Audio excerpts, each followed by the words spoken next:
রব্বুল আলামিনের কাছে যখন এমন ভাবে বিচারের ফয়সালার ব্যাপারে অভিযোগকারীগুলো আল্লাহ পাক রব্বুল আলামিনের কাছে আর্তনা করবেন, প্রার্থনা করবেন, আল্লাহ পাক রব্বুল আলামিন দুই পক্ষকে ডাকবেন। যারা অত্যাচারী ছিল, যারা নামাজ পড়েছিল ঠিকই কিন্তু এই খারাপ কাজগুলো করেছিল, আর যাদের ব্যাপারে করা হয়েছিল, দুই পক্ষকে আলাদা ডাকা হবে। আল্লাহ পাক দুই পাশে রাখবেন। রাখার পরে বলবেন, আল্লাহ রাব্বুল আলামিন বলবেন, ও বান্দা তুমি নামাজ পড়েছিলে ঠিকই কিন্তু আবার অমুক অমুক বান্দাকে গালিগালাজ করেছিলে, অমুক দিনে অমুক সময় অমুক জায়গায় এমন ভাবেই তুমি আমার এই বান্দাকে অত্যাচার করেছিলে, গালমন্দ করেছিলে, তার বিরুদ্ধে এমন ভাবে মিথ্যা অপবাদ দিয়েছিলে।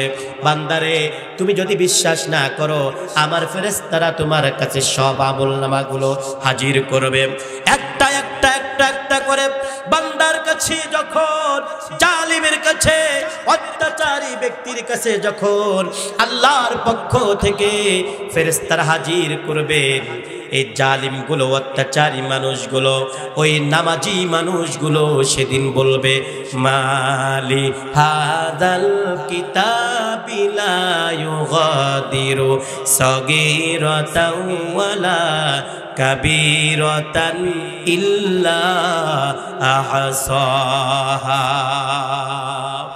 সেদিন এই মানুষগুলো বড় অবাক হয়ে যাবে, বলবে, আল্লাহ আমি একদিন একটু গালিগালাজ করেছিলাম, একদিন একটু অপবাদ দিয়েছিলাম, একদিন একটু চড় দিয়েছিলাম, একদিন মাত্র দুইজনকে গোপনে রাতের অন্ধকারে হত্যা করেছিলাম, সব এখানে আছে। মালি হাদাল কিতাব, এটা আবার কেমন আমলনামা, লা ইউগাদিরু সগীরাতাও ওয়ালা কাবীরা, ছোটটাও বাদ পড়ে নাই, বড়টাও বাদ পড়ে নাই। আল্লাহ এখন কি করব?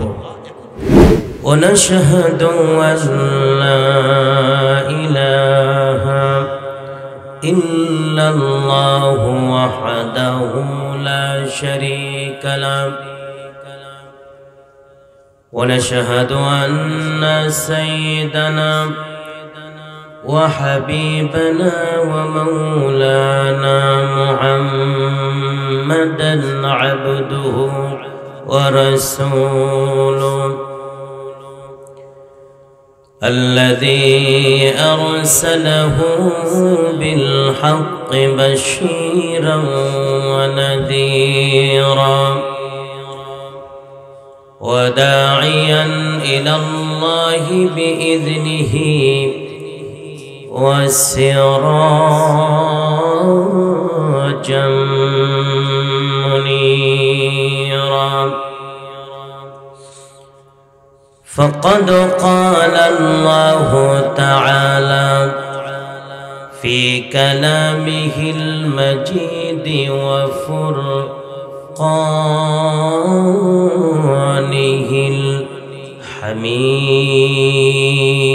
الحميد: أعوذ بالله من الشيطان الرجيم.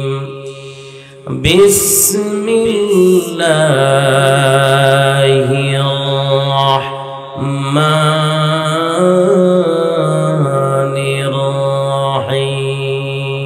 الرحيم. ربنا ما خلقت هذا باطلا سبحانك فقنا عذاب النار. صدقت يا ربنا. إن الله وملائكته يصلون على النبي. يا أيها الذين آمنوا صلوا عليه وسلموا تسليما اللهم صل على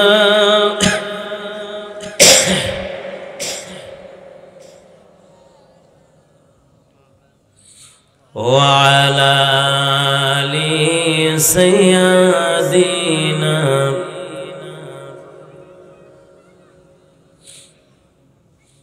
আপনারা সকলে কি ঘুমাচ্ছেন নাকি?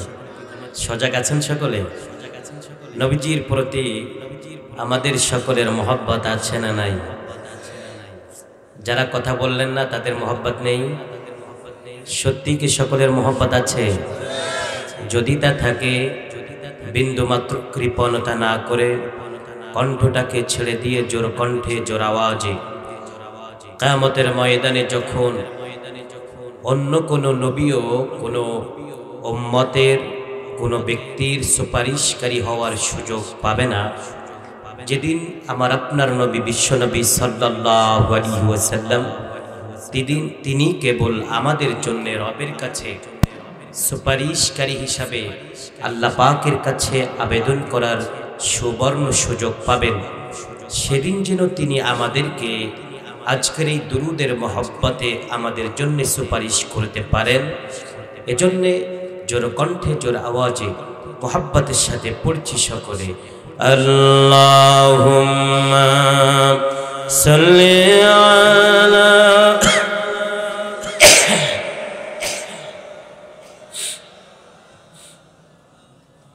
وعلى آل سيدنا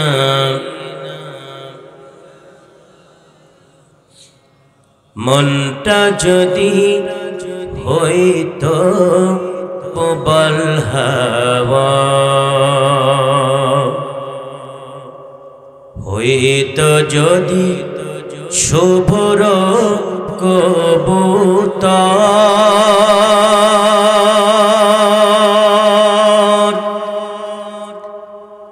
পাখির ডানায় পাঠিয়ে দিতাম, পাখির ডানায় পাঠিয়ে দিতাম মদিনার পথে, যেথায় আমার প্রিয় নবী ঘুমায়েন অন্তর,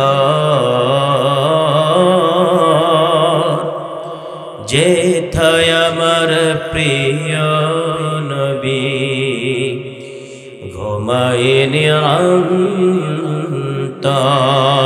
আল্লাহুম্মা সাল্লি আলা সাইয়্যিদিনা মাওলানা মুহাম্মদ ওয়া আলা আলি সাইয়্যিদিনা।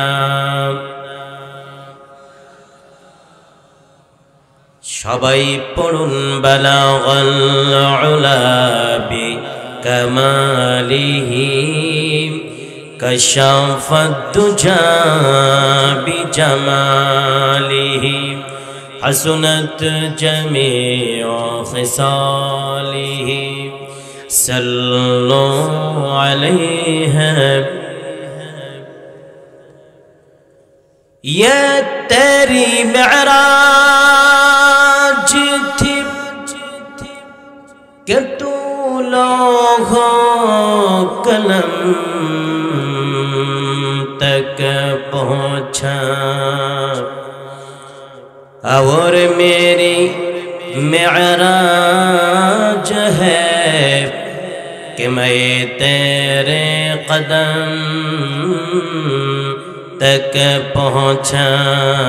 बलगल उला बिकमालिही कशफद दुजा बिजमालिही हसनत जमीउ खिसालिही सल्लु अलैहि। मशरक़े हुब्बे मुहम्मद मतलाए दीवाने माँ मतलाए खुर्शीद अस्काश सीने सुज़ान माँ बलगल उला बिकमालिही कशफत दुजा बिजमालिही हसनत जमीउ खिसालिही सल्लु अलैहि। আমরা সকলে প্রাণ খুলে মুহাব্বতের সাথে রবের কাছে রবকে সন্তুষ্টি করার উদ্দেশ্যে একটু জিকির করে লা ইলাহা ইল্লাল্লাহ। সুন্দর, গুড।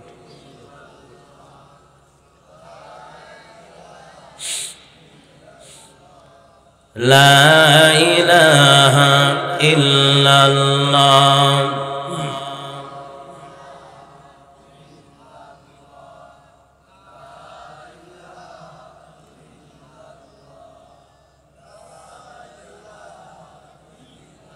রেখো না মনেতে ভয় বান্দা খোদা দূর হয়ে যাবে বাধা সব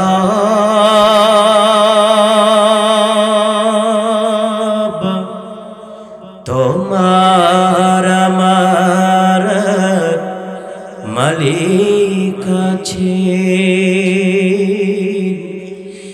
আছেন আমাদের রব আছেন আমাদের রব। লা ইলাহা ইল্লাল্লাহ লা ইলাহা।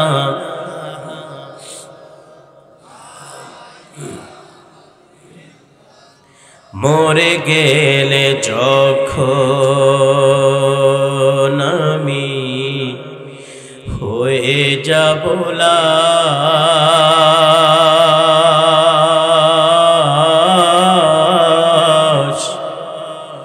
বন্ধু বান্ধব ছেড়ে দেবে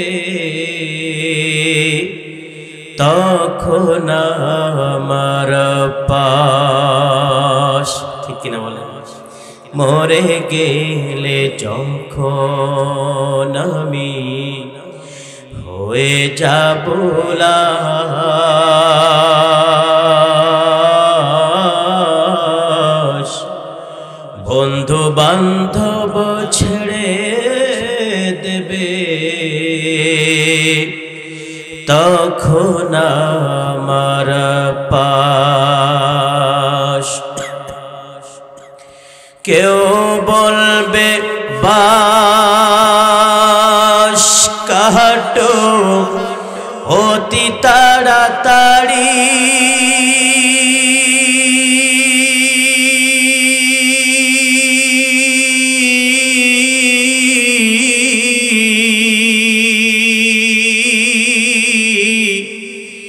কেউ বলবে মাটি দিয়ে যাব কখন বাড়ি,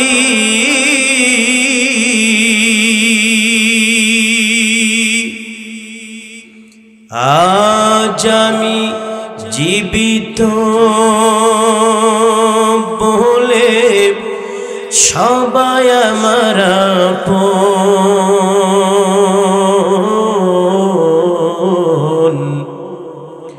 মরণকালে বন্ধু হবে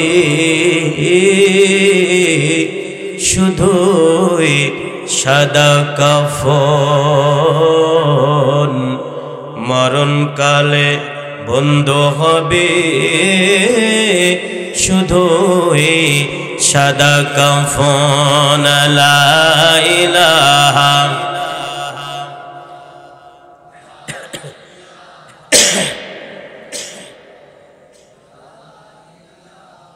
লাইকে রাখেন।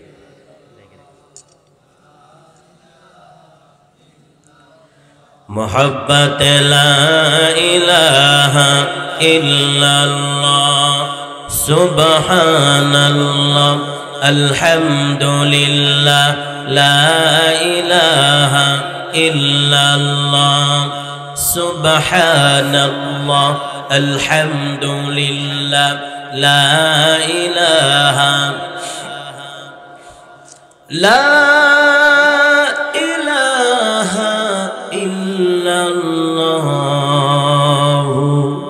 मुहम्मदुर रसूलुल्लाह सल्लल्लाहु अलैहि वसल्लम तस्लीमन कसीरन कसीरा। अल्हम्दुलिल्लाह। बांग्लादेशेर अत्यंत सुपरिचित जেলা খুলনা জেলার একেবারে প্রাণ কেন্দ্র আরশাদিয়া বাইতুত তাকওয়া জামে মসজিদের উদ্যোগাজিত 15তম বার্ষিক 2 দিন ব্যাপী বার্ষিক তাফসীরুল কোরআন মাহফিলের সমাপনী দিবসের সর্বশেষ অধিবেশনে যার নামটি দেখতে পাচ্ছি সভাপতি হিসাবে জানতে পেরেছি ইতিমধ্যে তিনি এই দুনিয়ার মধ্যে আর বেঁচে নেই। আমরা এই গভীর রাতে সকলে মিলে তার রূহের মাগফিরাত কামনা করছি। আল্লাহ তাআলা তার কবরখানাকে জান্নাতুল ফিরদাউসে পরিণত করে দেন বলি আমিন। নামটি রয়েছে আলহাজ সুরমান শেখ, যিনি এখন তার নামের পূর্বে আমাদেরকে একটি নতুন শব্দ লাগাতে হবে, সেটি হলো মরহুম আলহাজ সুরমান শেখ, তাই না? আমরা তার জন্য দোয়া করে নিলাম। আলোচনা করেছেন আজকের মাহফিলের অন্যতম বিশেষ মেহমান আমার পরম শ্রদ্ধা ভাজন বড় ভাই প্রখ্যাত আলেমে দ্বীন প্রখ্যাত আয়েজ, যিনি সারা দেশ জুড়ে কোরআন হাদিসের দলিল ভিত্তিক কথার মাধ্যমে জাতিকে কথা শুনিয়ে যাচ্ছেন। হযরত মাওলানা মুফতি আবুল হাসান হামিদি সাহেব আতালাল্লাহু উমরাহু ওয়া বারাকাল্লাহু ফি হায়াতিহি। সকলে পড়ুন আমিন। আজকের মাহফিলে কিরাত পরিবেশন করেছেন হাফেজ কারি মাওলানা রবিউল ইসলাম সাহেব। সার্বিক তত্ত্বাবধানে মোহাম্মদ রিপন শেখ, মোহাম্মদ কোরমান শেখ ও কাজী মোহাব্বত ভাই। আলহামদুলিল্লাহ, যাদের নাম আমি নিলাম তারা অক্লান্ত পরিশ্রম করে আসছেন এই মাহফিলের জন্য। বিশেষ করে ভাই কাজী মোহাব্বত আলী ভাই, উনি এই মুহূর্তে অসুস্থ রয়েছেন। আল্লাহ তাআলার কাছে ভাইয়ের জন্য দোয়া করছি, আল্লাহ তাআলা যেন অচিরে এই ভাইকে পরিপূর্ণ শিফা দান করেন বলে আমিন। মাহফিল পরিচালনায় জনাব এস.এম. সোহেল হোসেন লিটন ভাই সহ মুফতি আনিস রহমান সাহেব আলোচনা হয়তো করেছেন। যাদের নাম পড়েছি আর উপস্থিত যারা আছেন, এই অঞ্চলের বিভিন্ন মসজিদ থেকে আগত, বিভিন্ন মাদ্রাসা থেকে আগত আইম্মায়ে মাসাজিদ, খুতাবাউল মাসাজিদুল মুকাররামিল উলামা, জাতির শ্রেষ্ঠ সন্তান হাজারাত উলামা ইকরাম, আমার সামনে বসে আছেন সেরতাজ, আমার মাথার মুকুট সমতুল্য, পিতার সমতুল্য সম্মানিত বাবাজিরা, ছোট ছোট কচি কাচারা, তালিবুল ইলম ছাত্ররা, বিশেষ করে স্মরণ করছি যারা আমার সামনে বসে আছেন। খালিদ বিন ওয়ালিদের উত্তরসূরি বীর সেফা সালার, ইসলামের ঝান্ডাবাহী মুজাহিদের দায়িত্ব যারা পালন করবেন বলে আশা করছি। আমার সেই প্রাণ প্রিয় তরুণ এবং যুবক ভাইয়েরা, পর্দার আড়ালের অবস্থানরতা শ্রবণদাতা সর্বগুণে গুণান্বিতা আমার মা এবং বোনেরা, প্রাণ প্রিয় রূপসাবাসী, আপনারা সকলে কেমন আছেন? আলহামদুলিল্লাহ। আল্লাহ তাআলার অশেষ মেহেরবানিতে আল্লাহ তাআলা আমাকেও ভালো রেখেছেন, আর আপনারাও অনেকে বলেছেন আলহামদুলিল্লাহ। সকলে কি বলেছেন? সকলে বলুন তো একযোগে আলহামদুলিল্লাহ। যে আল্লাহ তাআলা আমাদেরকে দয়া করে, মায়া করে, মোহাব্বত করে, ভালোবেসে ঘুমকে পরিত্যাগ করে ঘুমের বিছানা থেকে আলাদা করে কোরআনের মোহব্বতে, ভালোবাসায় আমাদেরকে এই জান্নাতের বাগানের মধ্যে কবুল করেছেন। এজন্য আপনারা সকলে খুশি নাকি বেজার? যারা খুশি তারা মনে মনে মনে খুশির ভাব প্রকাশ করে সেটিকে মুখের কাছে এনে একেবারেই খুশি হয়ে যে আল্লাহ তাআলা আমাদেরকে এই তৌফিকটুকু দান করেছেন, সেই মহান মালিকের কাছে আসুন তো আমরা কৃতজ্ঞতা স্বীকার করি, শুকরিয়া আদায় করে পড়ছি সকলে আলহামদুলিল্লাহ। আর একটু আস্তে বলুন তো আলহামদুলিল্লাহ। তার মানে আস্তে নয়, এটা জোরে, তাই তো? আর একটু জোর হবে আলহামদুলিল্লাহ।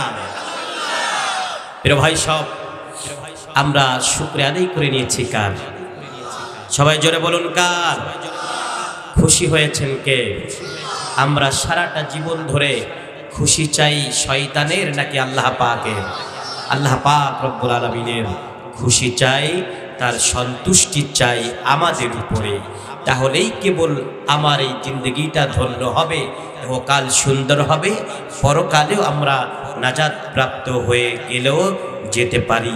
এজন্য আমরা সদা শুকরিয়া আদায় করব একজনের, তিনি কে? সবাই জোরে বলুন তিনি কে? এই মুহূর্তে আপনারা একযোগে এক বাক্যে কণ্ঠটা ছেড়ে দিয়ে যদি বুঝে থাকেন বলবেন। সবাই জোরে বলুন তো, আমাদেরকে কথা বলার ক্ষমতা দিয়েছেন কে? আমাদের রিজিক দাতা কে? আমাদের সৃষ্টিকর্তা কে? কেউ যা দিতে না পারেন তা দিতে পারেন কে? বলুন সকলে রব্বানা লাকাল হামদ হামদান কাসীরান তাইয়িবান মুবারাকান ফি। আমরা আমাদের রাজাধিরাজ শাহের শাহ আল্লাহ রাব্বুল ইজ্জাত ওয়াল জালালের শাহী দরবারে আমাদের মাতৃভাষা বাংলা এবং আমাদের আরবি ভাষা আরবির মাধ্যমে বিভিন্ন কায়দায় আমাদের সূরাতের মাধ্যমে আমাদের অবয়বের মাধ্যমে আল্লাহ পাক রব্বুল আলামিনের কাছে শুকরিয়া আদায় করে নিয়েছি। রবের কাছে এই গভীর রাতে আমরা প্রার্থনা করছি আমাদের এই শুকরিয়া আদায়ের ভাষাকে তিনি যেন বহু গুণে বৃদ্ধি করে কিয়ামতের ময়দানে এটাকে আমাদের জন্য নাজাতের ওসিলা হিসেবে কবুল করেন বলি আমিন। প্রিয় ভাই সব, রাত মোটামুটি গভীর হয়েছে। আমি আপনাদের কাছে আলোচনার ভূমিকা দীর্ঘ করব না, আমি সরাসরি আপনাদের কাছে আলোচনায় চলে যেতে চাই। এখন এই আলোচনা শুরুর আগেই আপনাদের কাছে একটা কথা বলতে চাই। আমরা সকলে এই আমল, আমরা সকলে একথা বিশ্বাস করতে চাই, এই উদ্দেশ্য নিয়েই বসতে চাই যে কথাগুলো হবে কোরআন এবং হাদিসের আলোকে, যে কথাগুলো আমার কর্ণকুহরে পৌঁছাবে, যে কথাগুলো আমি শুনব, এর প্রত্যেকটা কথাকে আন্তরিকভাবে শুনে তা বাস্তব জীবনে আমল করব। সকলে তাই চান তো ইনশাআল্লাহ? সকলে তাই চান তো ইনশাআল্লাহ? নাকি এমন যে আজকে নিজের মহল্লায় মাহফিল হচ্ছে, তো যদি আমি না যাই কেমন হয়ে যাবে? মসজিদ কমিটির সম্মানিত সেক্রেটারি সাহেব বসে আছেন, স্টেজে বসে আছেন, কেমন কি মনে করবে যদি না যাই? এটা একটা মানহারির ব্যাপার, মান সম্মানের ব্যাপার। তো ঠিক আছে, যেতে হবে তাই যাই। আসলে কি ব্যাপারটা এমন? আমরা খুশি করতে এসেছি কাকে? আল্লাহ পাক রব্বুল আলামিনকে খুশি করতে এসেছি। আর যে কথাগুলো হবে সে কথাগুলোকে আমলের নিয়াতেই শোনার উদ্দেশ্যে আমরা এসেছি। সবাই জোরে বলুন ঠিক কিনা? যদি তা আমরা সত্যিকার এসে থাকি, যদি আমরা কোরআনুল কারীমের এ কথাগুলো আন্তরিকভাবে শ্রবণ করি, আল্লাহ তাআলা আমাদের জন্য সুসংবাদ রেখেছেন। বলুন তো সুসংবাদ রেখেছেন কে? সবাই জোরে বলুন কে? আল্লাহ তাআলা যদি কোনো বান্দার ব্যাপারে, কোনো বান্দির ব্যাপারে, কোনো জনগোষ্ঠীর ব্যাপারে তিনি যদি সুসংবাদ জানান, তামাম পৃথিবীর মধ্যে কোনো মানুষ সেই সুসংবাদকে কোনোদিন দুঃসংবাদ বলতে পারবে? কি সেই সুসংবাদ? আমি আপনাদেরকে কোরআনুল কারীম থেকে ভূমিকার আগে ভূমিকার মধ্যেই শোনাতে চাই। প্রিয় ভাই সব, যদি আমরা কোরআনুল কারীমের কথাগুলো আন্তরিকভাবে শ্রবণ করি, তাহলে সেই সুসংবাদটা কি? আল্লাহ রাব্বুল আলামিন বলেছেন, আল্লাহ রাব্বুল আলামিন বলেন, আল্লাযীনা ইয়াসতামিউনাল কাওলা ফায়াত্তাবিউনা আহসানাহু উলাইকাল্লাযীনা হাদাহুমুল্লাহ ওয়া উলাইকা হুম উলুল আলবাব। আল্লাহু আকবার বলেন।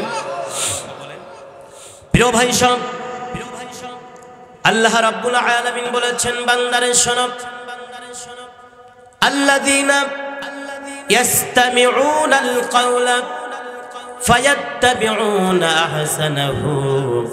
ও দুনিয়ার মানুষেরা, যাদের কাছে আমি আল্লাহ রাব্বুল আলামিনের কথাগুলো বলা হয়, যাদের কাছে কোরআনের সত্য কথাগুলো বলা হয়, ওই মানুষগুলো যখন কোরআনুল কারীমের কথাগুলো শুনবে, এই কথাগুলো সত্যিকারে যদি আন্তরিকভাবে মহব্বত আর ভালোবাসার সাথে শোনে, আর শুধু শ্রবণ করবে না, তার প্রত্যেকটা কথা যদি আমলে জিন্দেগিতে পরিণত করার উদ্দেশ্যে শ্রবণ করে, এ কথা যদি সে নিজের সাথে নিজে ওয়াদাবদ্ধ হয়ে যায়, ওয়ায়াকুলুনা সামি'না ওয়া আতা'না।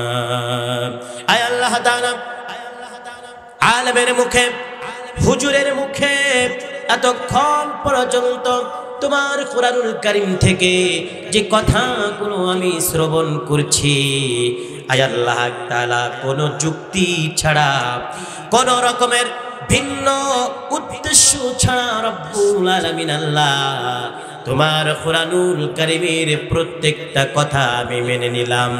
আল্লাহ রাব্বুল আলামিন বলেন, এমন ভাবে কোন বান্দা যদি আমার কথাগুলো শ্রবণ করে আর নিজের কাছে নিজে ওয়াদাবদ্ধ হয়ে যায়, ও বান্দারা শুনে রাখো, আমি আল্লাহ পাক রব্বুল আলামিন আমার ওই সমস্ত বান্দাদের জন্য জানিয়ে দিলাম, উলাইকাল্লাযীনা হাদাহুমুল্লাহ। আল্লাহ রাব্বুল আলামিন বলেন, ও বান্দা, সত্যিকার আমার কোরআনের কথাগুলো যদি উদ্দেশ্য তোমার এমন হয়ে থাকে যে তা মেনে নিবে, তোমার জিন্দেগিতে তা ফিট করার জন্য চেষ্টা করবে, যারা এমন ভাবে নিজে নিজে আমি আল্লাহ পাক রব্বুল আলামিনের সাথে ওয়াদাবদ্ধ হয়ে যায়, আমি আল্লাহ পাক রব্বুল আলামিন আমার ওই সমস্ত বান্দাদেরকে হিদায়াত দান করি। জোরে বলি সুবহানাল্লাহ। এই কথা শুনে হয়তো আপনি বলতে পারেন, হুজুর, আল্লাহ পাক রব্বুল আলামিনের পক্ষ থেকে নতুন করে আবার আমাকে হিদায়াত দেওয়ার কি আছে? আমি তো হিদায়াত প্রাপ্ত হয়েই আছি, আমি তো একজন মুসলমান, আমার দাদা ছিলেন মুসলমান, আমার আব্বা ছিলেন মুসলমান, আমি হয়েছি একজন মুসলমান, সুতরাং আপনি যে বলছেন তিনি আমাকে হিদায়াত প্রাপ্ত করবেন, নতুন করে আমাকে হিদায়াত প্রাপ্ত করার তো কিছুই নাই। না রে ভাই, একথা বললে কাজ হবে না। সত্যিকারে হিদায়াত প্রাপ্ত ওই ব্যক্তি হয়েছে যেই ব্যক্তির ব্যাপারে আল্লাহ রাব্বুল আলামিন বলেছেন, ইন্না আকরামাকুম ইনদাল্লাহি আতকাকুম, তোমাদের মধ্যে আমার কাছে সব সবচেয়ে উত্তম এবং শ্রেষ্ঠ সম্মানিত ওই ব্যক্তি যার দিলের মধ্যে রয়েছে আমি আল্লাহর ভয়। ঠিক কিনা বলুন? সুতরাং যে ব্যক্তির দিলের মধ্যে আল্লাহর ভয় রয়েছে ওই ব্যক্তি হিদায়াত প্রাপ্ত। আপনি কি বলতে পারেন যে হুজুর আমি তো পরিপূর্ণরূপে একজন হিদায়াত প্রাপ্ত ব্যক্তি? আমি বলবো আপনি যদি নিজেকে সত্যিকারে হিদায়াত প্রাপ্ত ব্যক্তিদের অন্তর্ভুক্ত দাবি করতে চান তাহলে আমি বলবো আপনি সকালবেলায় নামাজ পড়েননি কেন? আল্লাহর ভয় তো আপনার দিলের মধ্যে নাই। আপনি যদি বলেন হুজুর আপনি যা বলছেন এটা নতুন কথা নয়, পুরাতন কথা, আমি তো হিদায়াত প্রাপ্ত হয়েছি, আমি বলবো ভাই তাই যদি হয়ে থাকে আপনি আপনার ব্যবসা বাণিজ্যের মাধ্যমে অপর ভাইকে ফাঁকি দিচ্ছেন কেন? আমাকে সেই জবাব দেন। আপনি যদি বলেন হুজুর নতুন কথা বলবেন কেন? এটা তো পুরাতন কথা, আমি তো হিদায়াত প্রাপ্ত হয়ে গেছি। তাহলে আপনার কাছে আমার উল্টো জিজ্ঞাসা, উল্টো প্রশ্ন হলো ভাই আপনি যদি সত্যিকারে হিদায়াত প্রাপ্ত নিজেকে দাবি করেন তাহলে আপনি কেন আজকে অন্য মানুষদেরকে তার চক্রবৃদ্ধি কায়দায় 100 টাকা দিয়ে 1000 টাকা দিয়ে 10,000 টাকা দিয়ে 1 লক্ষ টাকা দিয়ে মাসে মাসে ঘুরিয়ে ঘুরিয়ে চক্রবৃদ্ধি আকারে কেন সুদ গ্রহণ করেছে? এই এলাকায় মুসলমানদের মধ্যে সুদের কারবার নাই বলেই এই কথাটা বললাম। এই এলাকার মধ্যেও আছে না? ভরপুর আছে, ভরপুর আছে। এক ভাই বলছে প্রিয় ভাই সব, সুতরাং খুব খেয়াল করেন গুরুত্বপূর্ণ কথা। আল্লাহ পাক রব্বুল আলামিন বলেছেন বান্দারে সত্যিকারে যদি কোরআনুল কারীমের সঠিক কথাগুলো মানার উদ্দেশ্যে শ্রবণ করো, যদি কোনো বান্দা আমি আল্লাহ পাক রব্বুল আলামিনের কথাগুলো আন্তরিকভাবে শ্রবণ করে, যেই ব্যক্তি সত্যিকারে আমি রবের কথাগুলো মন দিয়ে শ্রবণ করবে ওই ব্যক্তি সুদ খেতে পারবে না, ওই ব্যক্তি ঘুষ খেতে পারবে না, ওই ব্যক্তি জিনা ব্যভিচারের মধ্যে লিপ্ত হতে পারবে না, ওই ব্যক্তি দুনিয়ার কোনো মানুষকে খুন করতে পারবে না, ওই ব্যক্তি দুর্বল মানুষের উপর আঘাত করতে পারবে না, ওই ব্যক্তি দুনিয়ার কোনো মানুষকে গালিগালাজ করতে পারবে না, ওই ব্যক্তি ভালো কোনো মানুষের বিরুদ্ধে মিথ্যা অপবাদ দিতে পারবে না, ওই ব্যক্তি কোনো অবস্থাতে জানা অবস্থায় আর সুস্থ অবস্থায় ওই ব্যক্তি কখনো তার 5 ওয়াক্তের নামাজটা ছেড়ে দিতে পারবে না। ঠিক কিনা?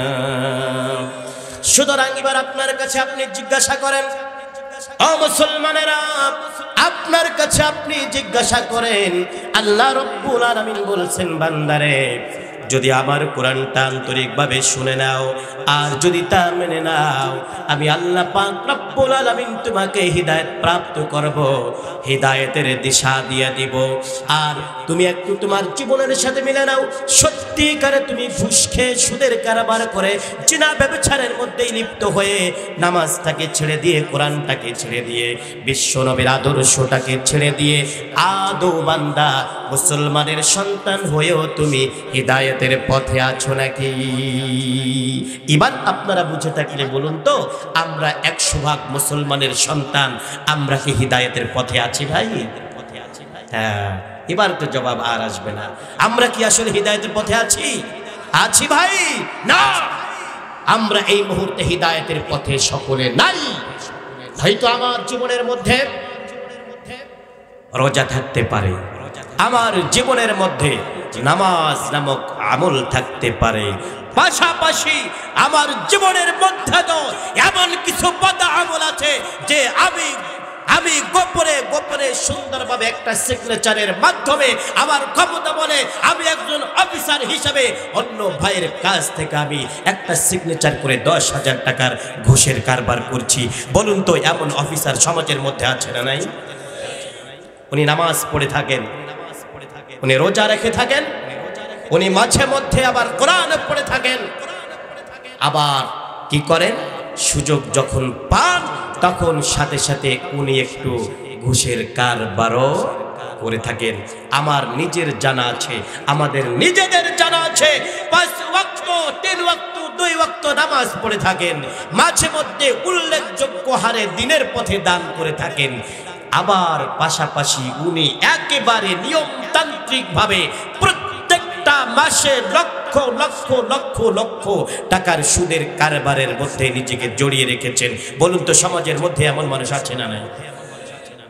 সুতরাং আমি 100 ভাগ নিজেকে কোনো অবস্থাতে ইমানদার দাবি করতে পারি।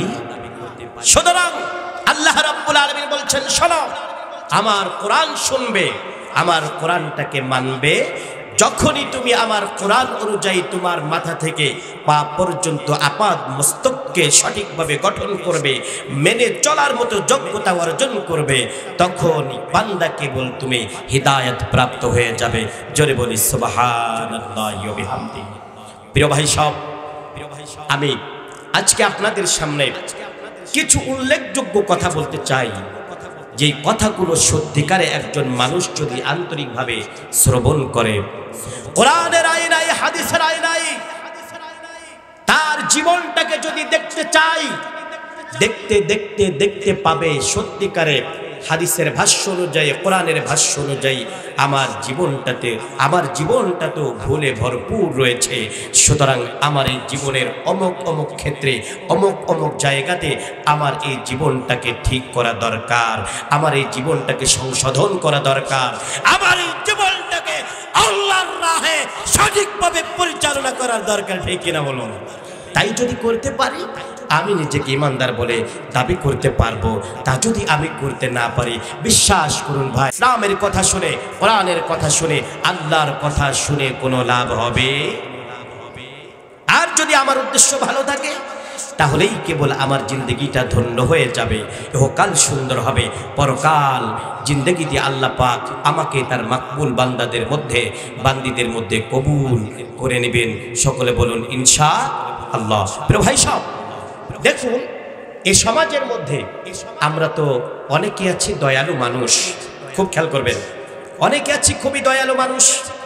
হঠাৎ করে যদি একটা যুবক অ্যাক্সিডেন্ট করে, যুবকটা তার একটা বন্ধুর মোটর সাইকেল নিয়ে চালানো শুরু করেছে, কোন রকমের নদী পার হয়েছে, অথবা আমাদের যে রূপসা ব্রিজ আছে এটা পার হয়ে হাইওয়েতে একবার চালাচ্ছে, যেখানে 70 চালানো যায় 80 চালানো শুরু করেছে, 80 চালানো যায় ওই 100-তে উঠাচ্ছে গতি। চালাতে চালাতে হঠাৎ করে অ্যাক্সিডেন্ট করেছে। অ্যাক্সিডেন্ট করার পরে দেখা গেল পারিবারিকভাবে উনি অর্থনৈতিকভাবে খুবই দুর্বল, নিঃস্ব মানুষ। এখন এদিকে হাত ভেঙে গেছে, ওদিকে পা ভেঙে গেছে। তাহলে কি করতে হবে? তাকে ডাক্তার দেখাতে হবে, তাকে চিকিৎসা করতে হবে। সমাজের কিছু দয়ালু মানুষ এবার বেরিয়ে পড়লো, ভাই অমুকের ছেলে খুবই অসহায় মানুষ, গাড়ি চালাতে গিয়ে অসহায় হয়ে পড়েছে, এখন তাকে কি করতে হবে? তার জন্য আমাদের কিছু সাহায্যের হাত বাড়িয়ে দিতে হবে, যাতে করে ছেলেটা অন্তত বেঁচে যায়। এমন মানুষ সমাজের মধ্যে আছে না নাই বলুন তো? আছে। প্রিয় ভাই সব, এটা হলো দুনিয়ার সামাজিকতা। অনেক সময় দেখা যায় আমরা একজন মানুষ বিপদগ্রস্ত হয়ে গেলে সেই মানুষটা নিঃস্ব বলে তাকে আমরা সাহায্য সহযোগিতা করি। সামাজিক কল্যাণ কামী মানুষ হিসাবে আমরা তার জন্য, তার পক্ষে 1 টাকা 2 টাকা 100 টাকা 200 টাকা 1000 টাকা 2000 টাকা করে করে কালেকশন করা শুরু করে, আদায় করা শুরু করি।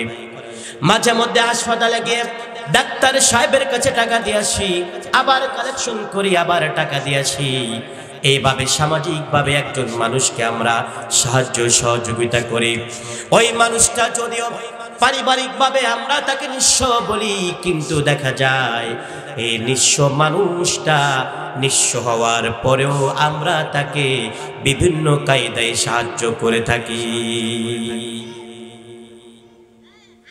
নিঃস্ব হলেও আমার কাছ থেকে, আপনার কাছ থেকে সাহায্য পায়, সহযোগিতা পেয়ে যায়। কিন্তু প্রিয় ভাই সব, একদিন নবী করিম সাল্লাল্লাহু আলাইহি ওয়াসাল্লাম সাহাবীদেরকে বলতেছেন, ও সাহাবীরা, তোমরা কি বলতে পারো, বলো তো দেখি আতাদুরুনা মাল মুফলিস। আমার সাহাবীরা, তোমরা কি বলতে পারো তোমাদের ভিতরে সব থেকে নিঃস্ব এবং অসহায় ব্যক্তিকে? ও সাহাবীরা, তোমরা কি বলতে পারো যে আমাদের মধ্যে, তোমাদের মধ্যে, সকল মানুষের মধ্যে সব থেকে অসহায় এবং নিঃস্ব ব্যক্তিকে? এখন আমাদের কাছে যদি বলা হয়, আমরা বলবো যে হুজুর, নিঃস্ব ব্যক্তি তো ওই ব্যক্তিটা যে ব্যক্তি অ্যাক্সিডেন্ট করে হাসপাতালের বেডে শুয়ে আছে, তার টাকা নাই, পয়সা নাই, খুবই অসহায় অবস্থায় দিনাতিপাত করতেছে।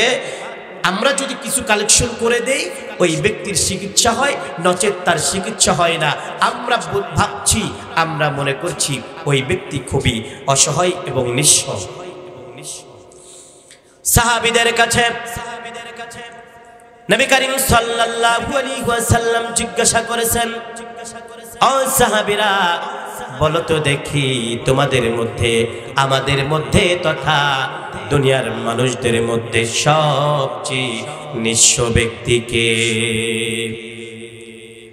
আমাদের যেরকম চিন্তাধারা, সাহাবীদের চিন্তাধারা অনুযায়ী সাহাবী রিদওয়ানুল্লাহি তাআলা আলাইহিম আজমাইন বিশ্ব নবীর কথার জবাব দিয়েছেন, ইয়া রাসূলুল্লাহ, ইয়া হাবিবাল্লাহ, মাল্লা দিরহাম লাহু ওয়ালা মাতা।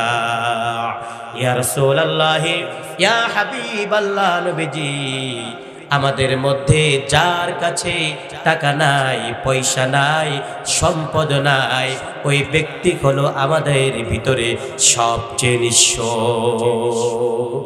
স্বাভাবিক দৃষ্টিতে সাহাবীদের কথা কিন্তু ঠিক আছে, ঠিক না বলেন?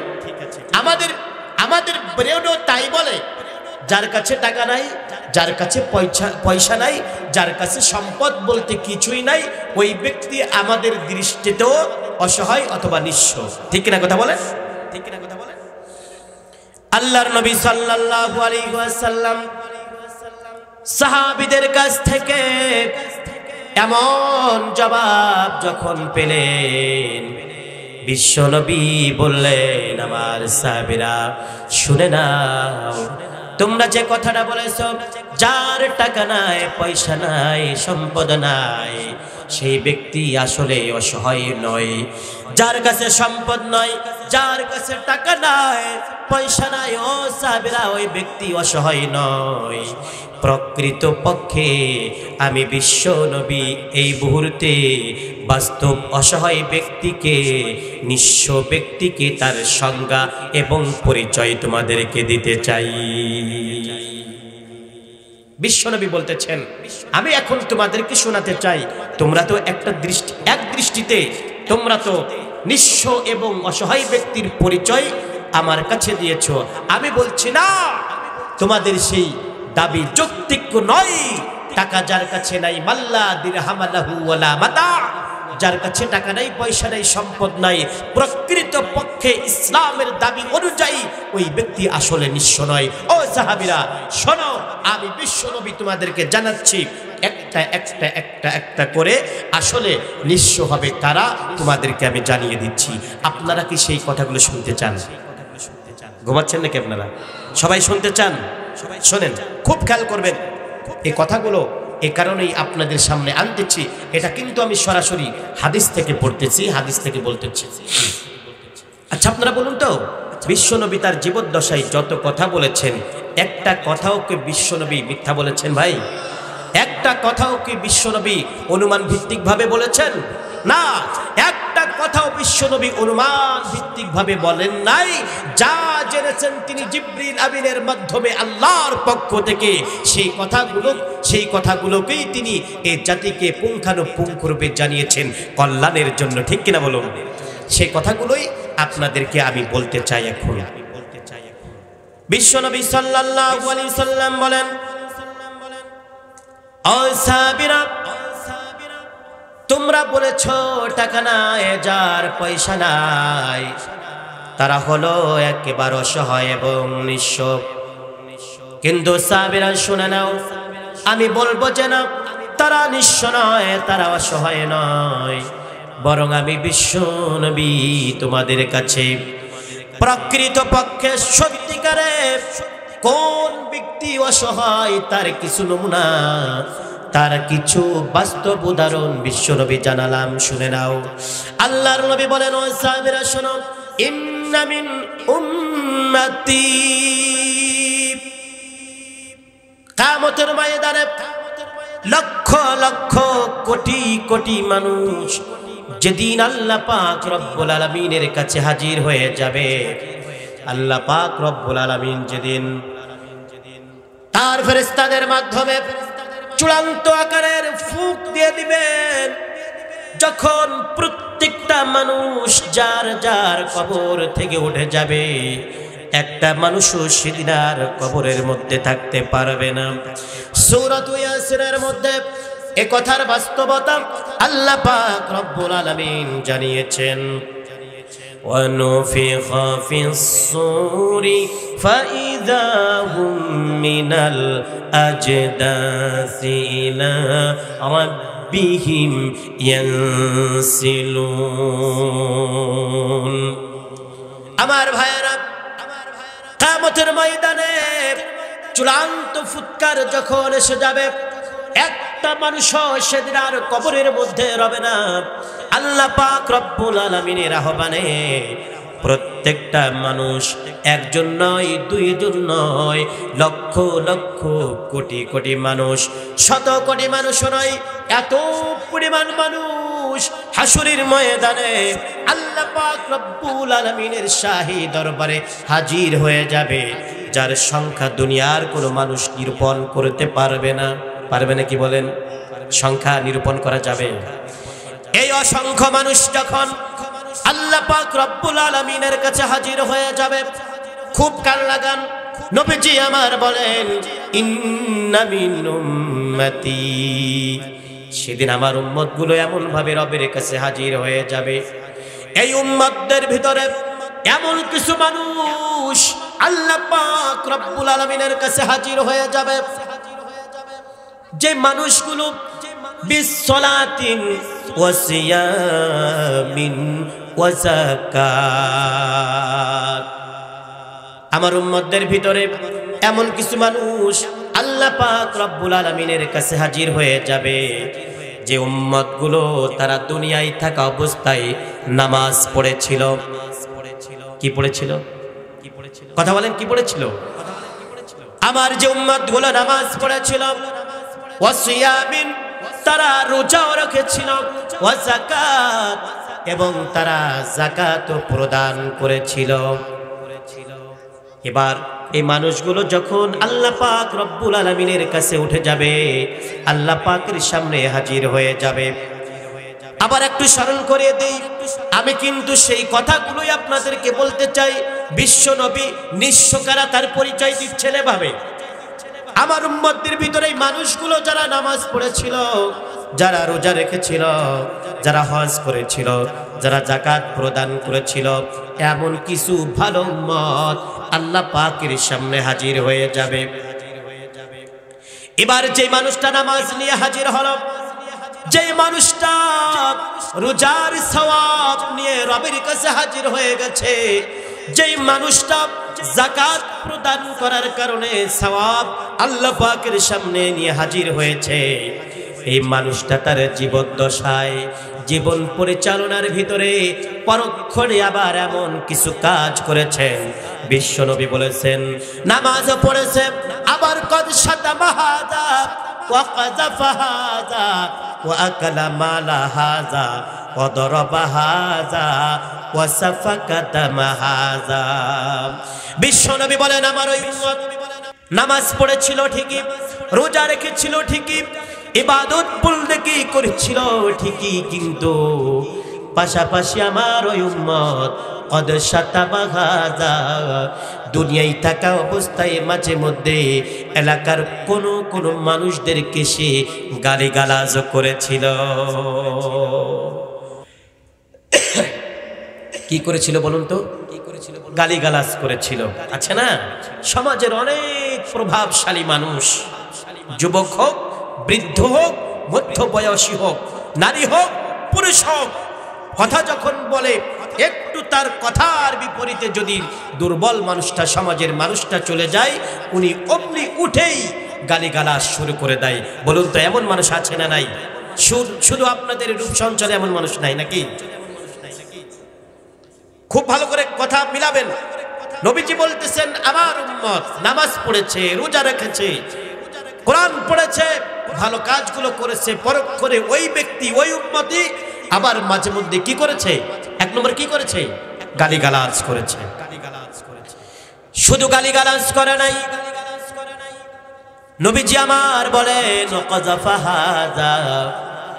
মাঝে মধ্যে যখন সুযোগ পেয়েছে নির্দোষ মানুষগুলো, ভালো মানুষগুলোর বিরুদ্ধে তারা মিথ্যা অপবাদ দিয়েছে, মিথ্যা অপবাদ দিয়েছে। সারাটা জীবন ধরে ইসলামের কথা বলেছে, কোরআনের কথা বলেছে, তাদের পক্ষে চাই নাই বলে মিথ্যা অপবাদ দিয়ে 1 নয় 2 নয় 13টি বছর জেলের মধ্যে ঢুকিয়ে ঢুকিয়ে পচিয়ে পচিয়ে তাকে মারা হয়েছে। ঠিক কিনা বলুন? মিথ্যা অপবাদ দিয়ে সামান্য সময়ের ক্ষমতা পেয়ে আমার প্রিয় বান্দাদের বিরুদ্ধে মিথ্যা অপবাদ দিয়ে তাদেরকে জীবনের মতো শেষ করে দিয়েছে। আবার কোরআনও পড়েছে, এ দাবিও করেছে আমরা প্রত্যেক দিন সকালবেলা উঠে উঠে কোরআন তেলাওয়াত করি, আবার নামাজ পড়ি। শুধু নামাজ পড়ে না, বলেছে আমরা দৈনিক 70 থেকে 80 রাকাত নফল নামাজও পড়েছি। বক্তব্য শোনেন না আপনারা?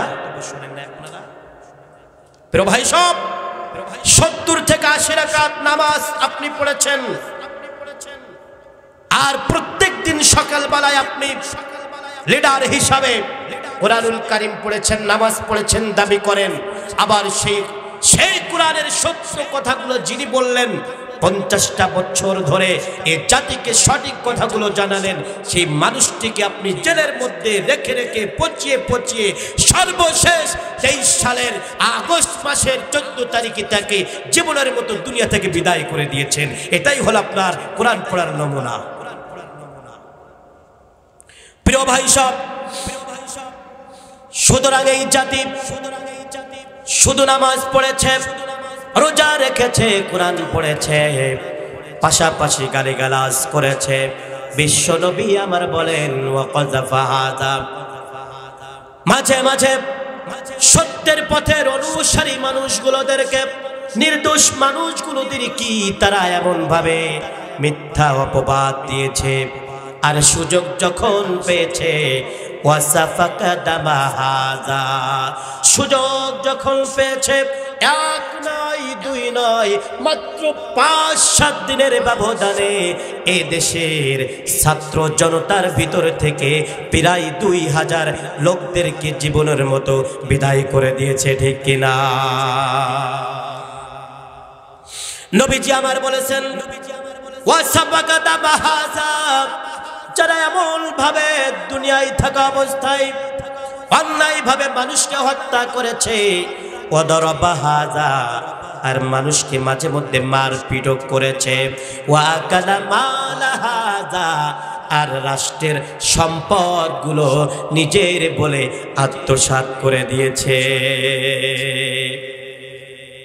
আমরা তো সবাই হয়তোবা জানি এদেশ যারা পরিচালনা ইতিপূর্বে করেছে, এই দেশের একটা টাকা পয়সাও কোনোদিন আত্মসাৎ করে নাই। ঠিক কিনা বলেন? করেছে।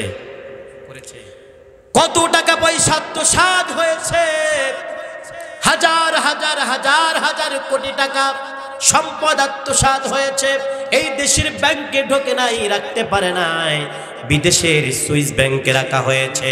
এই দেশের মধ্যে 1টা 2টা বাড়ি পর্যন্ত সীমাবদ্ধ হলেও বিদেশে অন্য দেশের মধ্যে শত শত বাড়িঘর তারা নির্মাণ করেছে।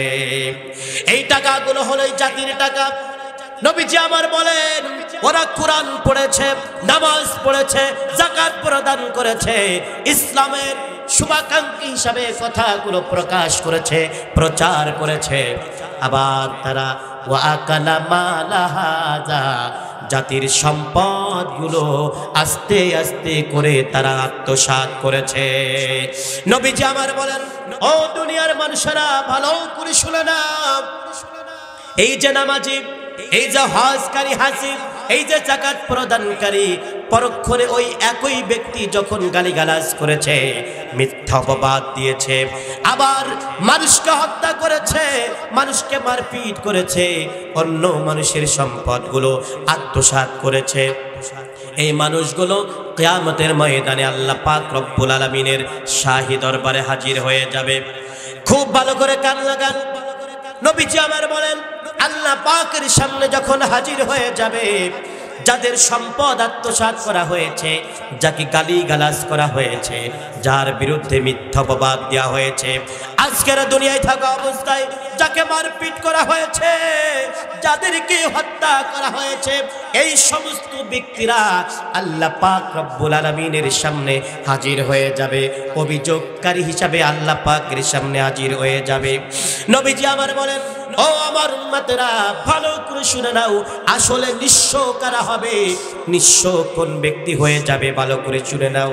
নামাজ পড়েছে, রোজা রেখেছে, সব ভালো আমল করেছে, পরক্ষণে খারাপ কাজটাও করেছে, এইগুলো করার কারণে আল্লাহ পাক রব্বুল আলামিনের কাছে যখন হাজির হয়ে যাবে, অভিযোগকারী সেদিন আল্লাহ পাকের কাছে গিয়ে বলবে, আয় আল্লাহ তাআলা, ওই যে অমুক অমুক ব্যক্তি আমাদেরকে হত্যা করেছিল, ও আল্লাহ, ওই যে সেই ব্যক্তিরা যারা আমাদেরকে দুনিয়ায় থাকা অবস্থায় ভয় দেখিয়েছিল, মারপিট করেছিল, আল্লাহ, ওই যে সেই সমস্ত ব্যক্তিরা যারা কারণে অকারণে আমাদের বিরুদ্ধে মিথ্যা অপবাদ দিয়েছিল, রব্বুল আলামিন এই তো সেই সমস্ত ব্যক্তি আল্লাহ, যারা দুনিয়ায়, যে ব্যক্তি দুনিয়ায় থাকা অবস্থায় আমরা কথা বললেই আমাদেরকে গালিগালাজ করেছিল। রব্বুল আলামিন, দুনিয়ায় আমরা দুর্বল ছিলাম বলে আমরা মুখ খুলতে পারি নাই, কিছু আমরা বলতে পারি নাই, বলতে গেলেই আমাদেরকে জেল জরিমানার ভয় দেখানো হতো। আয় আল্লাহ তাআলা, কিছু বলতে গেলে আমাদের দুটি হাত বেঁধে ফেলা হতো, আমাদের মুখটাকে বন্ধ করে দেয়া হতো। আয় আল্লাহ তাআলা, তুমি তো আহকামুল হাকিমিন, বিচারকের বিচারক, মালিক রে, দুনিয়ায় থাকা অবস্থায় আমরা তো বিচার পাই নাই। আয় আল্লাহ তাআলা, তুমি তো মালিক, প্রধান বিচারক রব্বুল আলামিন, ওই যে গুনাহগারগুলো, ওই যে অভিযুক্ত ব্যক্তিগুলো আল্লাহ তোমার কাছে এই ময়দান থেকে আজকে বিচার চাই। নবীজি আমার বলেন, আল্লাহ পাক রব্বুল আলামিনের কাছে যখন এমন ভাবে বিচারের ফয়সালার ব্যাপারে অভিযোগকারীগুলো আল্লাহ পাক রব্বুল আলামিনের কাছে আর্তনাদ করবেন, প্রার্থনা করবেন, আল্লাহ পাক রব্বুল আলামিন দুই পক্ষকে ডাকবেন। যারা অত্যাচারী ছিল, যারা নামাজ পড়েছিল ঠিকই, কিন্তু এই খারাপ কাজগুলো করেছিল, আর যাদের ব্যাপারে করা হয়েছিল, দুই পক্ষকে আলাদা ডাকা হবে। আল্লাহ পাক দুই পাশে রাখবেন, রাখার পরে বলবেন, আল্লাহ রাব্বুল আলামিন বলবেন, ও বান্দা, তুমি নামাজ পড়েছিলে ঠিকই, কিন্তু আবার অমুক অমুক বান্দাকে গালিগালাজ করেছিলে, অমুক দিনে অমুক সময় অমুক জায়গায় এমন ভাবেই তুমি আমার এই বান্দাকে অত্যাচার করেছিলে, গালমন্দ করেছিলে, তার বিরুদ্ধে এমন ভাবে মিথ্যা অপবাদ দিয়েছিলে। বান্দারে, তুমি যদি বিশ্বাস না করো, আমার ফেরেশতারা তোমার কাছে সব আমলনামাগুলো হাজির করবে, একটা একটা একটা একটা করে বান্দার কাছে যখন, জালিমের কাছে, অত্যাচারী ব্যক্তির কাছে যখন আল্লাহর পক্ষ থেকে ফেরেশতারা হাজির করবেন, এই জালিমগুলো, অত্যাচারী মানুষগুলো, ওই নামাজি মানুষগুলো সেদিন বলবে, মালি হাদাল কিতাবি লা ইউগাদিরু সগীরাতাও ওয়ালা কাবীরাতান ইল্লা আহসাহা। সেদিন এই মানুষগুলো বড় অবাক হয়ে যাবে, বলবে, আল্লাহ, আমি একদিন একটু গালিগালাজ করেছিলাম, একদিন একটু অপবাদ দিয়েছিলাম, একদিন একটু চড় দিয়েছিলাম, একদিন মাত্র দুইজনকে গোপনে রাতের অন্ধকারে হত্যা করেছিলাম, সব এখানে আছে। মা লিহাদাল কিতাব, এটা আবার কেমন আমলনামা? লা ইউগাদিরু সগীরাতাও ওয়ালা কাবীরা, ছোটটাও বাদ পড়ে নাই, বড়টাও বাদ পড়ে নাই। আল্লাহ এখন কি করব? নবীজি আমার বলেন, আমার উম্মতেরা ভালো করে শুনে নাও, আল্লাহ পাক রব্বুল আলামিন বলবেন, বান্দারে তুমি যে বান্দাকে অত্যাচার করেছিলে, গালমন্দ করেছিলে, তাকে হত্যা করেছিলে, এমন ভাবে তাকে মারপিট করেছিলে, যার কারণে বান্দা তোমার নামাজ পড়ে পড়ে যে আমলগুলো তুমি করেছিলে, নেক আমলগুলো করেছিলে, এই আমলগুলো বান্দা ওই বান্দাকে দিয়ে দিলাম। তুমি রোজা রাখার মাধ্যমে যে সওয়াবগুলো করেছিলে, নেক আমলগুলো করেছিলে, সেগুলো দিয়ে দিলাম। প্রিয় ভাই, সব খুব খেয়াল করেন, এইভাবে দিতে দিতে দিতে দিতে ওই ব্যক্তি যত নেক আমল করেছিল, তার ডান পাশে তার আমল নামায় আর কোনো নেক আমল থাকবে না। কথা কি বুঝতেছেন আপনারা? নামাজ ছিল, রোজা ছিল, কিন্তু ওই অপকর্মগুলো করার কারণে আল্লাহ পাকের আদেশে তার ভালো নেক আমলগুলো সব কিছু এই অভিযোগকারী যারা, তাদেরকে সবগুলো বন্টন করে দিয়ে দেওয়া হবে। দিতে দিতে খুব খেয়াল করেন, দিতে দিতে দিতে দিতে এক পর্যায়ে দেখা যাবে ওই ব্যক্তির যে আমলনামা নেক আমলগুলো ছিল, তার আমলনামায় ডান পাশের আমল হিসাবে আর কোনো আমলনামা তার জন্য আর নাই। তখন কি হবে? তখন পর্যন্ত কিন্তু অভিযোগকারী আছে। অভিযোগকারীরা বলবেন, আল্লাহ এখন কি হবে? তোমার বান্দার আমলনামায় তো আমল নাই, আমাদেরকে তো আর তো আমল দেওয়া সম্ভব হচ্ছে না, তাহলে এখন আমাদের অবস্থা কি হবে? আল্লাহ পাক রব্বুল আলামিনের পক্ষ থেকে বলা হবে, আমার ফেরেশতারা, যেহেতু এই মানুষগুলোর আমলনামায় আর নেকি নাই, সুতরাং অভিযোগকারী যারা আছে, এই মানুষগুলো যাদেরকে অত্যাচার করেছিল, ওই মানুষগুলো তাদের জিন্দেগিতে যেই সমস্ত বদআমল করেছে, যেই সমস্ত গুনাহের কাজগুলো করেছে, তাদের সেই গুনাহের কাজগুলো, গুনাহগুলো এই ব্যক্তিদের আমলনামায় উঠাইয়া দাও। একদিকে নিজের নেক আমল শেষ হয়ে গেল, অপরদিকে তাদের বদআমলগুলো ঘাড়ে উঠে গেল। এইভাবে দিতে দিতে দিতে দিতে এক পর্যায়ে দেখা যাবে আল্লাহ পাক রব্বুল আলামিনের পক্ষ থেকে বলা হবে, আমার ফেরেশতারা, আমার বান্দা এতদিন পর্যন্ত ভালো কাজ করেছিল আর অপকর্ম করেছিল, এইগুলো করার কারণে তাদের ডান পাশে আর নেক আমল নাই, আর ওই অভিযোগকারীদের বদআমলগুলো তাদেরকে দেওয়ার কারণে অবস্থায় এখন এমন হলো, তাদের গুনাহের পাল্লা এত ভারী হয়ে গিয়েছে, এত ভারী হয়ে গিয়েছে, ওই বান্দা তাদের নেক আমলের কারণে আর জান্নাতে যেতে পারবে না। সুম্মা তুরিহা ফিন্নার, ওই বান্দাগুলোদেরকে জাহান্নামের মধ্যে ঢুকিয়ে দাও, বলি নাউজুবিল্লাহ। বিশ্ব নবী বলেন, ও আমার সাহাবীরা, টাকা নাই, পয়সা নাই, এই কারণে কোনো মানুষ নিঃস্ব হবে না, বরং যে মানুষটা নামাজ পড়েছিল, রোজা রেখেছিল, কোরআন পড়েছিল, দিনের পক্ষে চলেছিল, তারপরেও মানুষকে মারপিট করার কারণে, মানুষের বিরুদ্ধে অপবাদ দেওয়ার কারণে, মানুষের সাথে তাদের হক নষ্ট করার কারণে যেই মানুষটার সব নেক আমলগুলো বরবাদ হয়ে যাবে, বন্টন হয়ে যাওয়ার কারণে যেই মানুষটা একেবারে জাহান্নামের মধ্যে নিক্ষিপ্ত হয়ে যাবে, ও আমার উম্মতেরা, ও আমার সাহাবীরা, প্রকৃত পক্ষে ওই সমস্ত মানুষেরা কিয়ামতে নিঃস্ব হয়ে যাবে।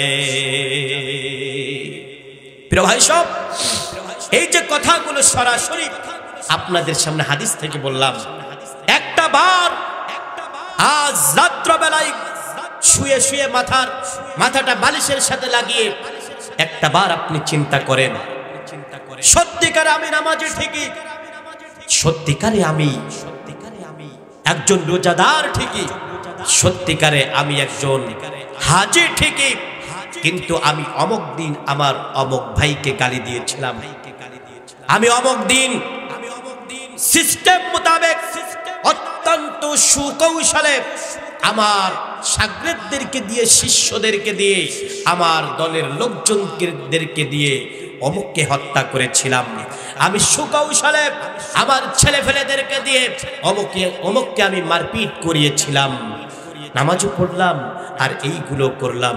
ভাই সব বিশ্বাস করেন, এই চিন্তা আপনি যদি করেন, আপনি হয়তো কোনোদিন আর এই খারাপ পথে চলতে পারবেন। কারণ আপনি নামাজ কালাম সবই করেছেন ঠিকই, এই সমস্ত খারাপ কাজগুলো করার কারণে আপনাকে যদি জাহান্নামে যেতে হয়, আপনার নেকা আমলগুলো যদি বন্টন হয়ে যায়, আপনার নেকা আমলগুলো যদি অভিযোগকারীদের কাছে দিয়ে দেওয়া হয়, তাদের ভাগে যদি লিপিবদ্ধ করে দেওয়া হয়, তাহলে বুঝবেন আপনার অবস্থা সেদিন কেমন হয়ে যাবে। এই কথাগুলো হাদিসের, এই কথাগুলো বিশ্বনবীর, এই কথাগুলো আমাদের জীবনের সাথে মিলাতে হবে। সত্যিকারে আমি যদি ধরা পড়ে যাই যে আমি একজন অপবাদকারী, মিথ্যা অপবাদকারী, আমি একজন গালিগালাজকারী, আমি একজন হত্যাকারী, আমি একজন প্রহারকারী, আমি একজন সম্পদ আত্মসাৎকারী, এমনটা যদি আপনি ধরা পড়ে যান, আপনি আপনার নিজের কাছে পরক্ষণে আপনি যদি নামাজও করেন, রোজাও রাখেন, আপনি যদি হজও করেন, যাকাতও করেন, বিশ্বাস করেন বিশ্বনবীর কথা যদি আপনি বিশ্বাস করেন, তাহলে আপনার এই আমল নামাগুলো সেদিন শেষ হয়ে যাবে। এত ভালো কাজ করেও আপনি জাহান্নামী হওয়ার জন্য যথেষ্ট। সুতরাং প্রিয় ভাইয়েরা আমার, এভাবে যদি আমার জীবনের আমলগুলো বদ আমল হিসাবে আল্লাহ পাক রব্বুল আলামিনের কাছে পরিগণিত হয়ে যায়, সেদিন যদি বিশ্বনবীর হাদিস যেটা বলেছি সুম্মা তুরিহা ফিন্নার, সেদিন যদি আমাদেরকে আল্লাহ পাকের আদেশে জাহান্নামের মধ্যে নিক্ষেপ করা হয়, আমি আপনাদের কাছে জিজ্ঞাসা করতে চাই, বলুন তো আল্লাহ পাক রব্বুল আলামিনের ওই জাহান্নামের আগুন থেকে আমাদেরকে আর কেহ বাঁচাতে পারবে নাকি? লা ইলাহা ইল্লাল্লাহু মুহাম্মাদুর রাসূলুল্লাহ। আমার ভাইয়েরা, বাবাজিরা, খুব কান লাগান, খেয়াল করেন। আমি আপনি এমন ভাবে অপরাধী যদি একবার হয়ে যায়, আল্লাহ পাক রব্বুল আলামিনের পক্ষ থেকে আমার আপনার জন্য কোন ব্যক্তির ব্যাপারে একবার যদি জাহান্নামের আগুন যদি নষ্ট হয়ে যায়, একবার আপনার আমার জন্য যদি জাহান্নাম নির্ধারণ করা হয়ে যায়, বিশ্বাস করেন ওই জাহান্নামের দাও দাও করা আগুন থেকে আমাকে আপনাকে সেদিন কেহ রেহাই দিতে পারবে না। পারবে? পারবে? সেদিন বিভিন্ন কায়দায়, বিভিন্ন স্টাইলে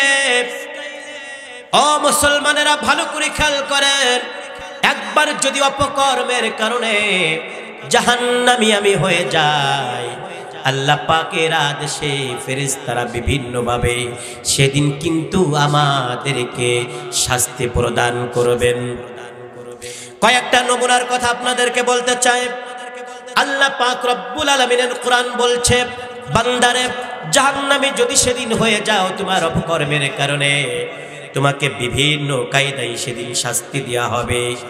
এক নম্বর শাস্তির কথা আল্লাহ পাক রব্বুল আলামিন বলতেছেন, খুযুহু ফাগুল্লুহু সুম্মাল জাহিমা সাল্লু।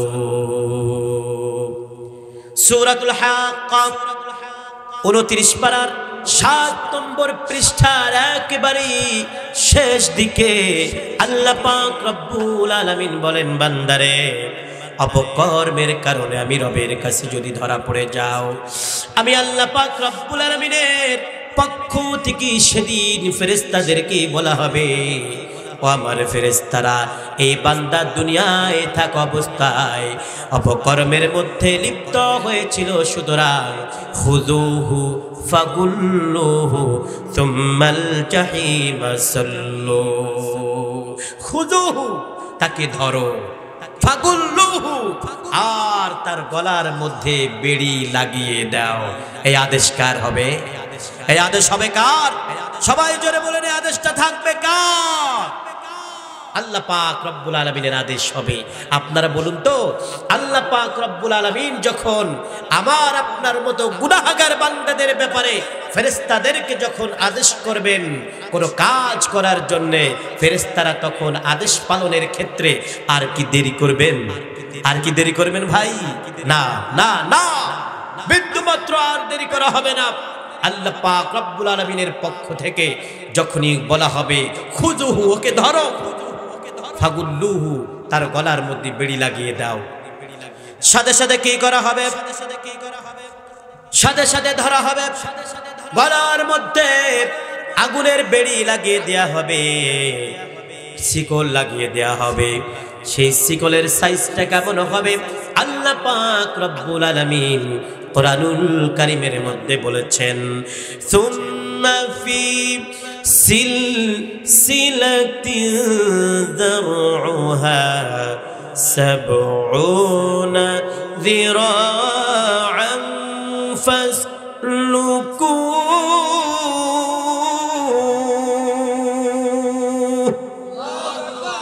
আল্লাহ পাক রব্বুল আলামিন বলেন, বান্দারা শোনো শোনো, যেই বেড়িটা তোমার গলার মধ্যে লাগিয়ে দেয়া হবে, ওই বেড়ির সাথে যে শিকলটা তোমাকে টানার জন্য লাগিয়ে দেয়া হবে, এটার সাইজটা হবে সিলসিলাতিন যারউহা সাবউনা যিরাআ, 70 গজ অথবা 70 হাত লম্বা এই শিকলটা হবে। আমরা অনেক সময় দেখেছি অনেকে মোহব্বত করে কুকুর পোষে, দেখেন না আপনারা? শহরে আমরা অনেক দেখেছি বিদেশি কুকুর এনে এটাকে লালন পালন করে, গলার মধ্যে বেল্ট লাগিয়ে দেয়, এরপরে ভালো মজবুত আকারের রশি লাগায়, ওটাকে নিয়ে চলতে থাকে চলতে থাকে, যদিও এটা মোহব্বতের মাধ্যমে হয়ে থাকে। কিয়ামতের ময়দানে 70 গজ বা 70 হাত বিশিষ্ট আগুনের শিকল আমাদের মতো গুনাহগার বান্দাদেরকে সেদিন লাগিয়ে দেওয়া হবে।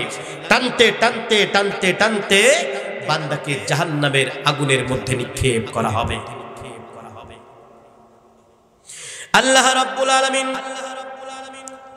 অন্যত্র দলিল পেশ করেছেন, বান্দারা শোনো, ইযিল আগলালু ফি আ'নাকিহিম والسلاسل يسحبون في الحميم।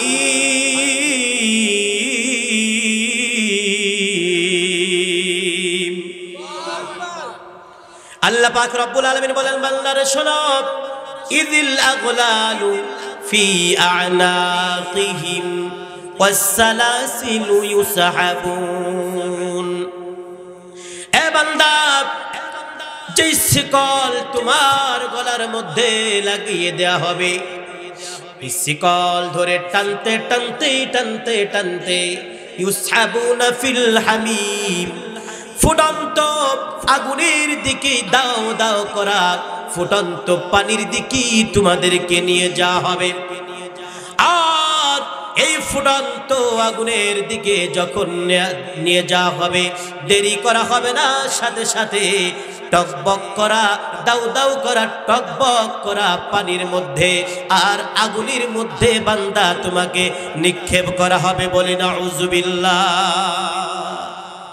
ফিল হামিমি সুম্মা ফিন নারি ইউসজারুন। এই দাউ দাউ করা আগুনের মধ্যে যখন তোমাকে দেয়া হবে, তখন এভাবে তোমার যন্ত্রণা, তোমার শাস্তি শুরু হয়ে যাবে। আমার বান্দারা, শুধু তাই নয়, এইভাবে শাস্তি দিতে দিতে দিতে দিতে বিভিন্ন রকমের শাস্তি তোমাদেরকে আরো দেয়া হবে। বান্দারে শোনো, যখন সত্যিকারে তুমি যদি অপরাধী হয়ে যাও, আজকের দিনে আমরা দুনিয়ায় থাকা অবস্থায় হাঁটতেছি আমাদের পায়ের উপর ভর করে। কিসের উপর বলুন? পায়ের উপরে ভর করে। আমার যতটুকু সম্ভব বাজারে হোক, ঘাটে হোক, যেখানে হোক, আমি আমার পা দিয়ে হেঁটে চলে যাচ্ছি।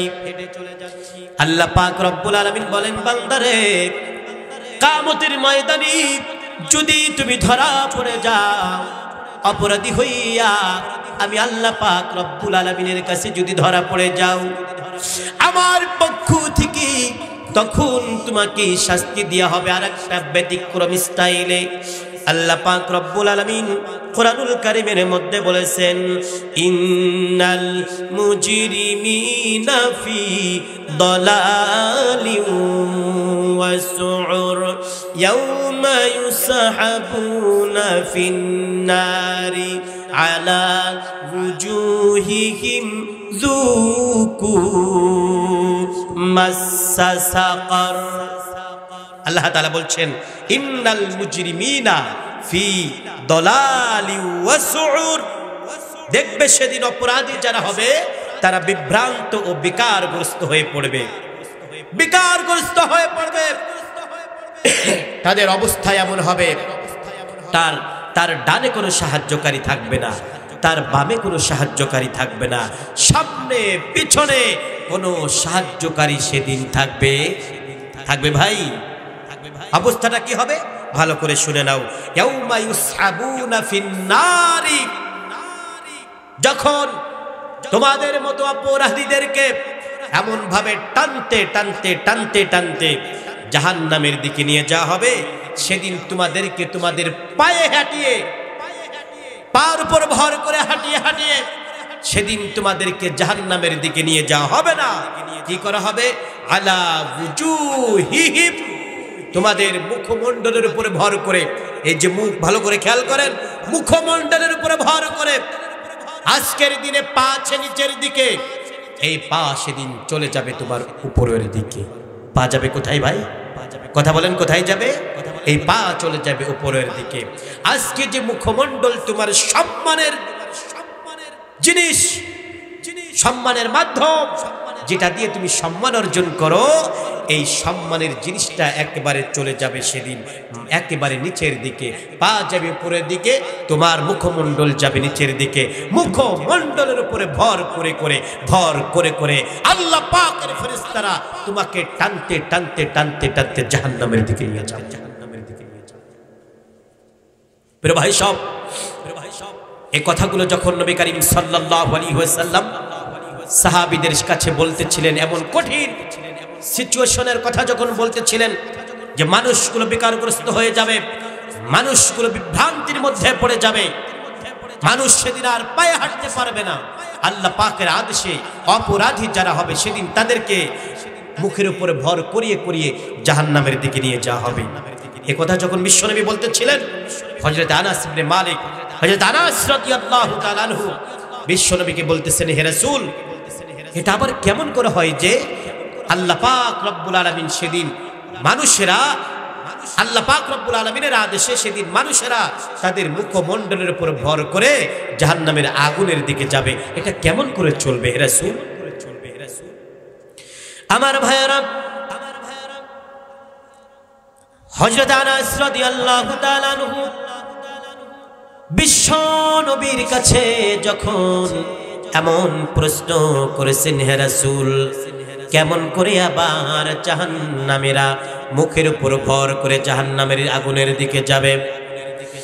আল্লাহর নবী হযরত আনাসকে উল্টা প্রশ্ন করলেন, আনাস, আমি তোমার কাছে জিজ্ঞাসা করতে চাই, দুনিয়ার ভিতরে আমরা যারা আজকে পায়ে ভর করে করে, দুটি পায়ের উপর ভর করে জমিনের উপর চলতেছি, বলো তো আনাস, এই ক্ষমতা দান করেছেন কে? আপনারা বলুন তো, কে এই ক্ষমতা দান করেছেন? কে? আল্লাহ পাক রব্বুল আলামিন দান করেছেন। হযরত আনাস বলছেন, ইয়া রাসূলুল্লাহ, ইয়া হাবিবাল্লাহ, নবীজি, অবশ্যই পায়ের উপর ভর করে চলার মতো ক্ষমতা নিশ্চয় আল্লাহ পাক রব্বুল আলামিন দান করেছেন।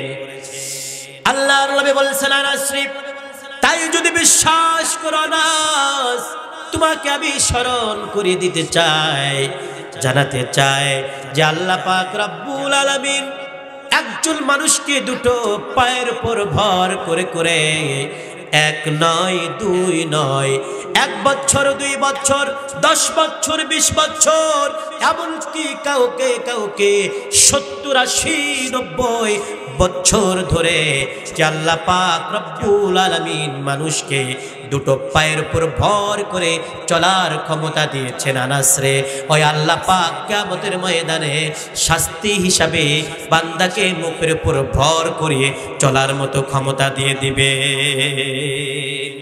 সুতরাং আনাসরে চিন্তিত হওয়ার কিছু নাই। আনাস, যদি তুমি অপরাধী হয়ে যাও, অবস্থা তোমার এমন হবে আনাস, পরক্ষণে তোমার জীবনে যদি এই সমস্ত অপরাধ না থাকে যেটার কারণে আল্লাহ পাক রব্বুল আলামিন নারাজ হয়ে যান, অখুশি হয়ে যান, আনাস রে, তাহলে তোমার টেনশন করার কোনো দরকার নাই। প্রিয় ভাই সব, এবার আপনাদেরকে জানাতে চাই, এই মানুষগুলোর, এই অপরাধীগুলোদেরকে যখন মুখের উপর ভর করে দাও দাও করা লেলিহান শিখার দিকে নিয়ে যাওয়া হবে, তখন তাদের আরো ভয়াবহ অবস্থা হয়ে যাবে। আল্লাহ পাক রব্বুল আলামিন কুরআনুল কারীমের মধ্যে সেই ভয়াবহ অবস্থার কথা লিপিবদ্ধ করে দিয়েছেন। আল্লাহ রাব্বুল আলামিন বলেন, ওয়া নাহশুরুহুম ইয়াউমাল কিয়ামাতি আলা বুজুহিহিম উময়ান ওয়া বুকমান ওয়া সুম্মা মাওয়াহুম জাহান্নাম কুল্লামা খাবাত জিদনাহুম সাঈরা। অবস্থা কি হবে শোনেন। আল্লাহ পাক রব্বুল আলামিন বলেন, বান্দারে, অপরাধী যারা হবে, যাদেরকে মুখমণ্ডলের উপর ভর করিয়ে করিয়ে ওই জাহান্নামের আগুনের দিকে নিয়ে যাওয়া হবে, এই সমস্ত অপরাধীদের অবস্থা এমন হবে, আলা বুজুহিহিম উমিয়াও ওয়া বুকমাও ওয়া সুম্মা, এই মানুষগুলো সেদিন অন্ধ, বধির এবং বোবা হয়ে যাবে। অন্ধ মানে যে ব্যক্তি চোখে দেখে না, শোনে না, আর বোবা মানে যে ব্যক্তি কথা বলতে পারে না। আল্লাহ তাআলা বলবেন, যখন এমন ভাবে বান্দাকে তার মুখের উপরে ভর করিয়ে নিয়ে যাওয়া হবে, টানতে টানতে নিয়ে যাওয়া হবে, তখন সে যে চিৎকার করবে, এই চিৎকার করার কোনো ক্ষমতা, মুখের ভাষা তার কাছে থাকবে না। সে যে তার চক্ষু দিয়ে দেখে, কোন মানুষকে সেদিন আর্তনাদ করবে চোখের ভাষা দিয়ে, চোখের চাহনি দিয়ে, চোখের পানি ফেলে, আর তার চোখের পানি দেখে কোন ফেরেশতার সেদিন দয়া হবে, মহব্বত হবে, তার প্রতি অনুগ্রহ তৈরি হবে, এমন কোন সুযোগ তার সামনে থাকবে। আর তাকে যে আঘাতগুলো করা হবে, তার ব্যাপারে যে বক্তব্য উপস্থাপন করা হবে, রবের পক্ষ থেকে তার একটা কথাও এই ব্যক্তি শুনতে পারবে।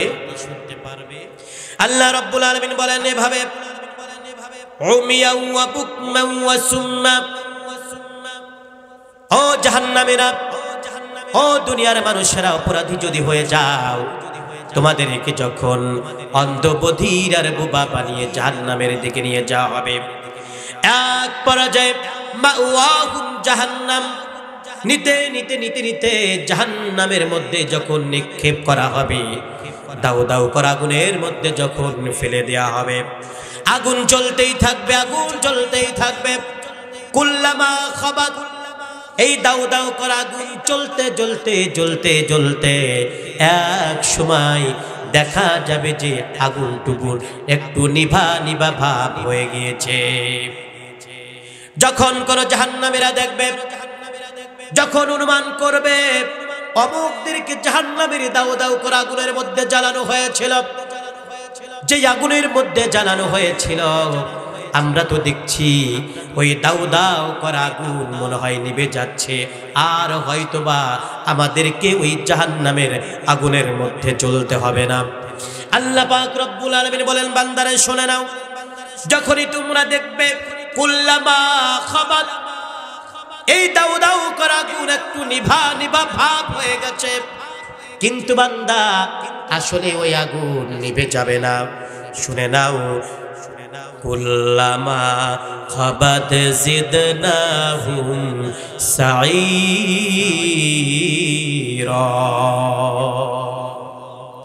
আল্লাহর পক্ষ থেকে জানানো হবে, এ বান্দা বান্দা ভালো করে জেনে নাও, তোমরা যদিও সেদিন দেখবে দাও দাও করা আগুন সীমিত সময়ের জন্য একটু নিভা নিভা ভাব হয়ে গিয়েছে, কিন্তু আসলে ওই আগুন নিভে যাবে না, বরং নিভার ভান করে আরো বহু গুণে বৃদ্ধি আকারে জ্বলতে থাকবে বলে নাউজুবিল্লাহ। আমার ভাইয়ারা, এইভাবে যখন চলতে থাকবে, চলতে চলতে এক পর্যায়ে আর একটু নতুন ভাবে এই সমস্ত জাহান্নামীদেরকে আঘাত করা শুরু হয়ে যাবে। সেই আঘাতের ধরন এবং সেই শাস্তির ধরনটা কি হবে, আল্লাহ পাক রব্বুল আলামিন সূরাতুল হজ এর 21 এবং 22 নম্বর আয়াতের মধ্যে বলেছেন, ওয়ালাহুম মাকামিউ মিন হাদিদ কুল্লামা আরাদু আন ইয়াখরুজু মিনহা মিন গাম্মিন উঈদু ফিহা ওয়া যুকু আযাবাল হারিক।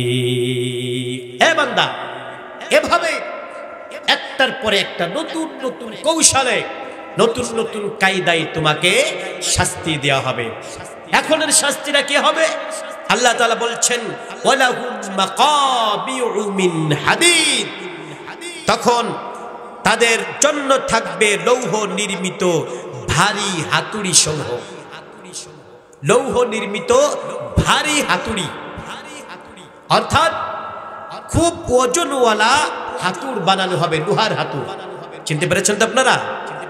যে হাতুড় দিয়ে ওই যে আমরা অনেক সময় জিনেরি লোহা পিটাপিটি করি, এটাকে বলা হয় হাতুড়ি। কিন্তু দুনিয়ার এই হাতুড় আর পরকালীন জিন্দেগির শাস্তির হাতুড় কখনো কি ভাই এক হতে পারে? এক হতে পারে ভাই?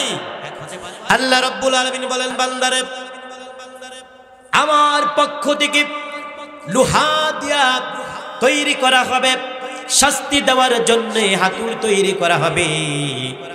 কুল্লামা আরাদু আন ইয়াখরুজু মিনহা মিন গাম্মিন উঈদু ফিহা। এ বান্দা ভালো করে শুনে নাও, এই হাতুড়ি দিয়া যখনই আঘাত করা শুরু হয়ে যাবে, যখনই বান্দা তোমাকে এমন ভাবে শাস্তি দেওয়া শুরু হয়ে যাবে, আল্লাহ রাব্বুল আলামিন বলেন, আইয়াখরুজু মিনহা, তখন এই জাহান্নাম থেকে আঘাত প্রাপ্ত হওয়ার পর হাতুড়ের আঘাত খেতে খেতে খেতে খেতে অপরাধীরা সহ্য করতে না পেরে জাহান্নাম থেকে তারা বের হওয়ার জন্য চেষ্টা করবে। যখনই বের হওয়ার জন্য চেষ্টা করবে, আল্লাহ পাক বলেন, মিনহা মিন গাম্মিন উঈদু ফিহা, যখনই কোনো বান্দা জাহান্নামের ওই শাস্তি থেকে বেঁচে যাওয়ার জন্য, বের হওয়ার জন্য চেষ্টা করবে, সাথে সাথে আমার ফেরেশতারা তাদেরকে আবার উল্টা ঘুরিয়ে জাহান্নামের মধ্যে তাড়িয়ে দিবে। বান্দা বের হওয়ার কোনো সুযোগ থাকবে না। যতই শাস্তি থেকে বাঁচার জন্য চেষ্টা করো, শাস্তি থেকে বাঁচতে পারবা না। জাহান্নামের এরিয়া থেকে বের হওয়ার কোনো সুযোগ থাকবে না। যখনই বের হওয়ার জন্য চেষ্টা করবে, তখনই আমার ফেরেশতারা আবার তোমাদেরকে উল্টা ঘুরিয়ে আবার তাড়িয়ে তাড়িয়ে তাড়িয়ে তাড়িয়ে তোমাদেরকে জাহান্নামের মধ্যে নিক্ষেপ করবে। আর তোমাদের ব্যাপারে তখন বারবার বারবার বলা হবে, ওয়াযুকু আযাবাল হারিক।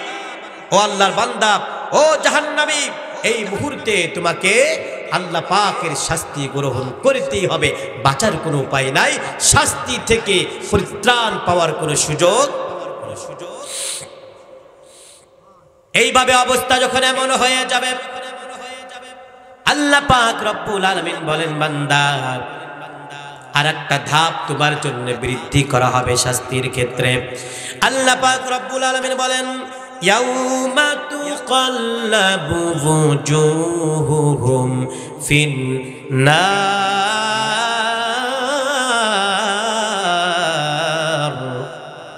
আল্লাহ পাক বলেন, শোনো এবার আবার কি করা হবে, ইয়াউমা তুকাল্লাবু ওয়ুজুহুকুম ফিন্নার।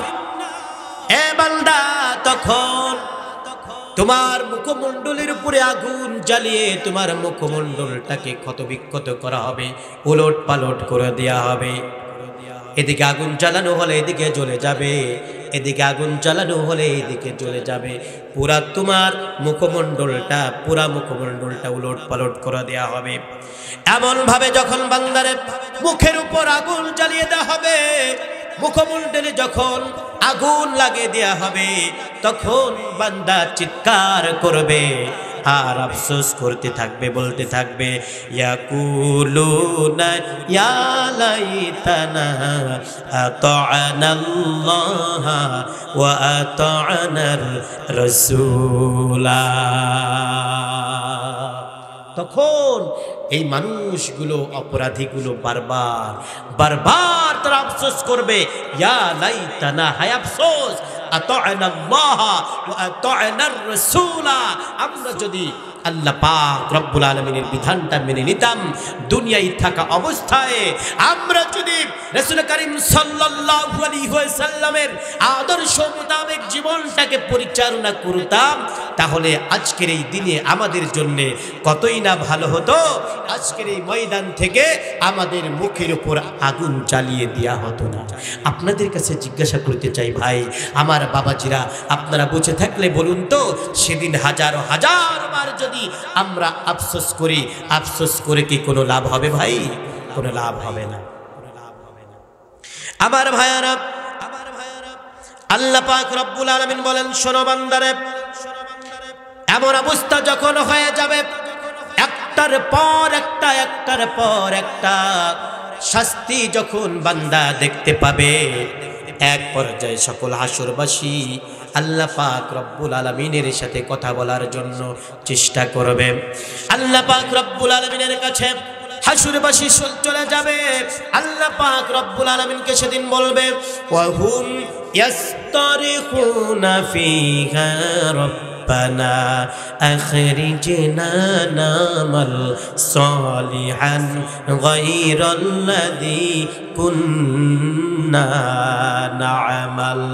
আয় আল্লাহ তাআলা, আজকের এই ময়দানে আমরা তো বড় বিপদগ্রস্ত হয়ে গেছি, বড় বিপদগ্রস্ত হয়ে গিয়েছি। আল্লাহ, তোমার কাছে আমাদের আবেদন হলো, আল্লাহ মেহেরবানি করে একটা বারের জন্য হলেও দয়া করে মেহেরবানি করে তুমি মাবুদ আমাদেরকে দুনিয়ায় যাওয়ার ব্যবস্থা করে দাও। রব্বুল আলামিন, তুমি যদি আর একটা বার আমাদেরকে দুনিয়ার মধ্যে যাওয়ার ব্যবস্থা করে দাও, আয় আল্লাহ তাআলা, বিশ্বাস করো আমরা আর ইসলাম বিরোধী, কোরআন বিরোধী, রাসূলের সুন্নাহ বিরোধী কোনো কাজ আমরা করব না। আপনাদেরকে জিজ্ঞাসা করতে চাই, আল্লাহ পাক রব্বুল আলামিনের কাছে তখন যদি বারবার আরজি জানানো হয়, আবেদন করা হয়, বলুন তো দেখি আর একটা বার আল্লাহ পাক দুনিয়ার মধ্যে আসার সুযোগ করে দিবেন নাকি? না, আল্লাহ পাক বরং উল্টা বলবেন, আওয়ালাম নুআম্মিরকুম মা ইয়াতাযাক্কারু ফীহি মান তাযাক্কারা ওয়া জাআকুমুন নাযীর।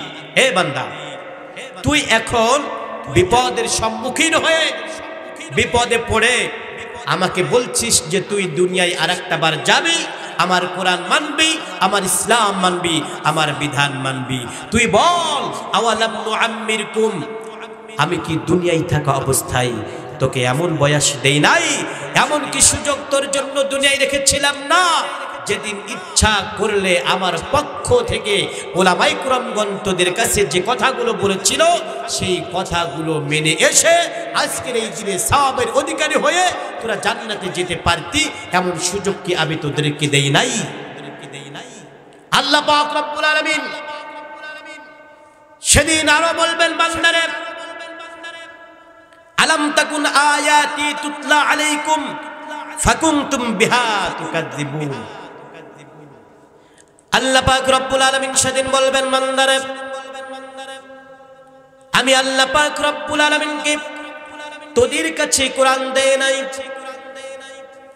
আমার পক্ষ থেকে কি আলেম ওলামাগণ তোদের কাছে এই জাহান্নামের ভয়ের কথা জানায় নাই।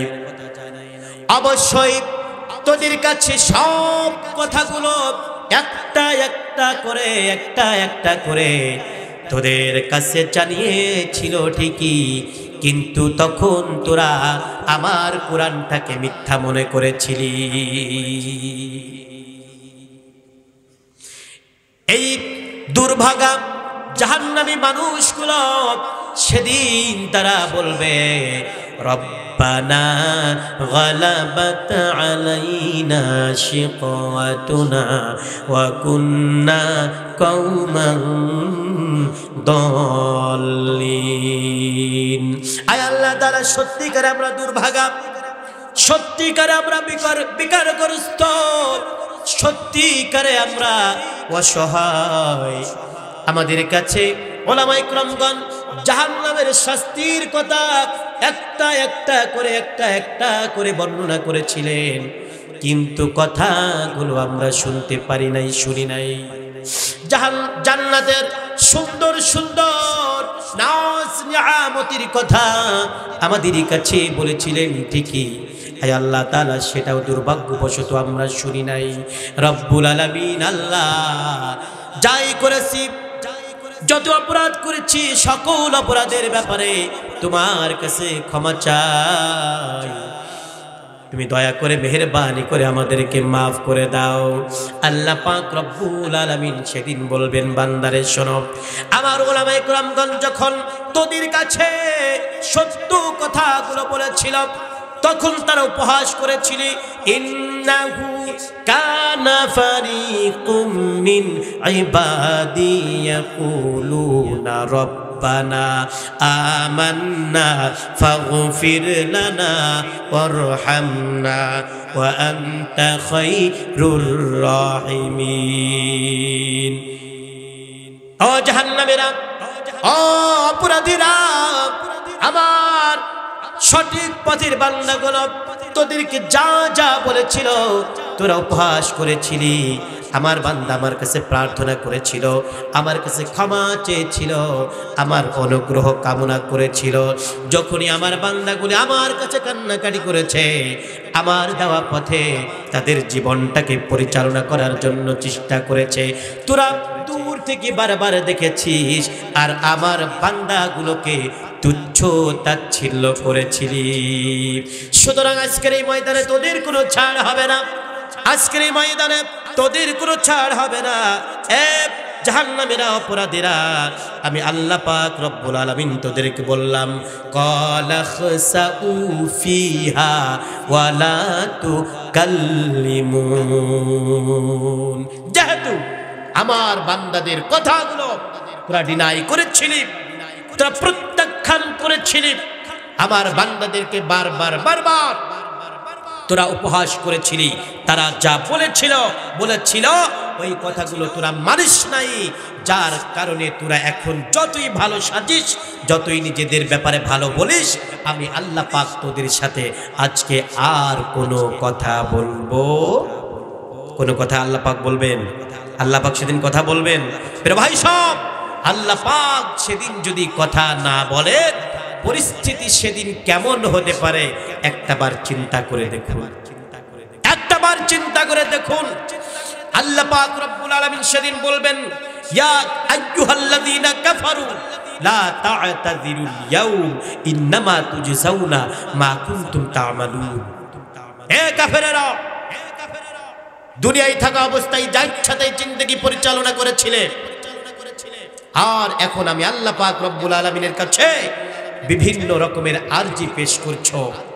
না না না, লা তা'তাযিরুল ইয়াউম, আজকের এই ময়দানে আমি আল্লাহ পাক রব্বুল আলামিন তোমাদের পক্ষ থেকে কোন রকমের কোন আবেদন গ্রহণ করব না।